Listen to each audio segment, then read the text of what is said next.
नगरपालिका द्वारा आज ईडब्ल्यूएस योजना के तहत भूखंड आवंटन कार्यक्रम का आयोजन किया गया, जिसकी शुरुआत अतिथियों के स्वागत सम्मान के साथ की गई, जिसके बाद सभी हितग्राहियों को पट्टे वितरित किए गए।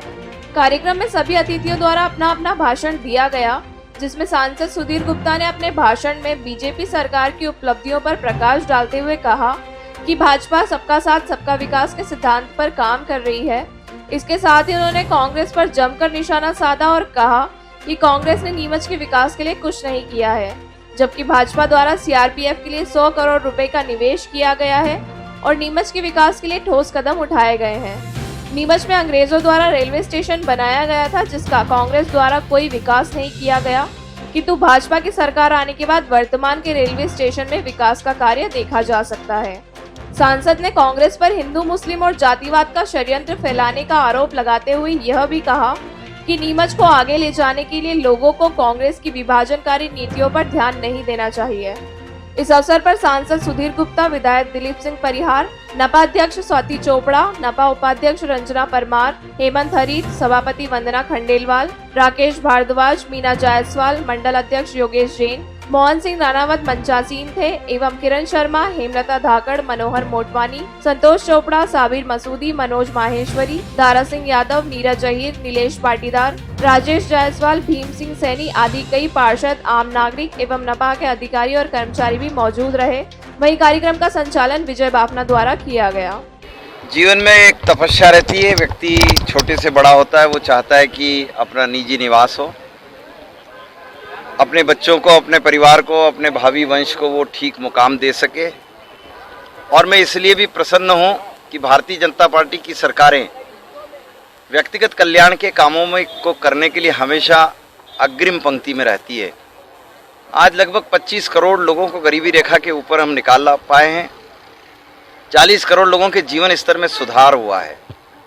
नीमच के हमारे विधायक जी खड़े हैं, नीमच की हमारी नगर पालिका की पूरी टीम अध्यक्ष जी सहित है। जब ये पट्टा वितरण कर रहे थे तो मैं भाव पढ़ रहा था उन लोगों के जिनके हाथ में कागज था। मैं समझता हूँ जिंदगी की सबसे बेहतरीन खुशी परिवार के सदस्य को जब होती, जब उसके नाम एक भूखंड होता है। वो अपने सपनों का मकान बनाएंगे, अपने बच्चों को आगे बढ़ने वाले जीवन के लिए नई लाइन देंगे। इसलिए मैं उन परिवारों के प्रति भी शुभकामनाएं देता हूँ और पार्टी परिवार को भी शुभकामना देता हूँ। और इस बात के लिए भी मैं प्रसन्न हूँ कि संसदीय क्षेत्र की ऐतिहासिक जीत में सर्वाधिक टॉप फर्स्ट सेकंड अगर कोई मंडल आए तो वो हमारे नीमच विधायक जी के 2 मंडल हैं, जिन्होंने परसेंटेज वाइज और हाईएस्ट वो लिया है। इसलिए बहुत बहुत शुभकामनाएं। नीमच की जनता ने ये सिद्ध कर दिया कि आपका सांसद आपके नीमच के विकास के वो 1 लाख रुपए इन कांग्रेस के पास पड़े हैं ना, वो देना है इनको, तो इनको दे देना चाहिए भैया। अब इनको यहाँ से ट्रेन से जाना है तो प्रतिनिधि मंडल बना ले, जैसे जाजू जी चले जाएं, ये पार्षद भाई चले जाएं, एक आध प्रेस वाले को भी ले जाएं और 1-1 लाख रुपए इनके जो बाकी पड़े वो लिया है खटाखट में। देर कहाँ लग रही है?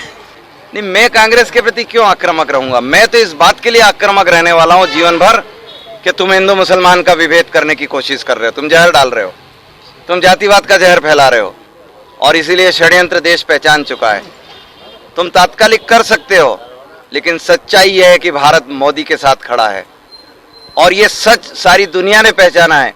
तीसरी बार मोदी सरकार बनी है और इसीलिए आपने वादा ये किया था कि हम 1-1 लाख रुपए कांग्रेस कार्यालय से पे करेंगे। आपने ये कभी नहीं कहा और इसीलिए वो खटाखट ला के दो इनको, ताकि ये समझ में आएगा। नहीं, स्वाति मैडम है, उन्होंने हमारे लिए सोचा, उनका बहुत बहुत दिल से धन्यवाद करती हूँ मैं। और हम गरीब है, बीपीएल के, इतनी हमारी ताकत नहीं थी कि हम इतना खरीद सके प्लाट और मकान बना सके। मैं बहुत बहुत धन्यवाद करती हूँ। कितने टाइम से परेशानी हो रही थी? बहुत टाइम से, 30 साल हो गए हमको किराए रहते, लेकिन अब बहुत खुशी की बात है कि हमारी मैडम ने हमारे लिए सोचा। बहुत बहुत धन्यवाद उनको।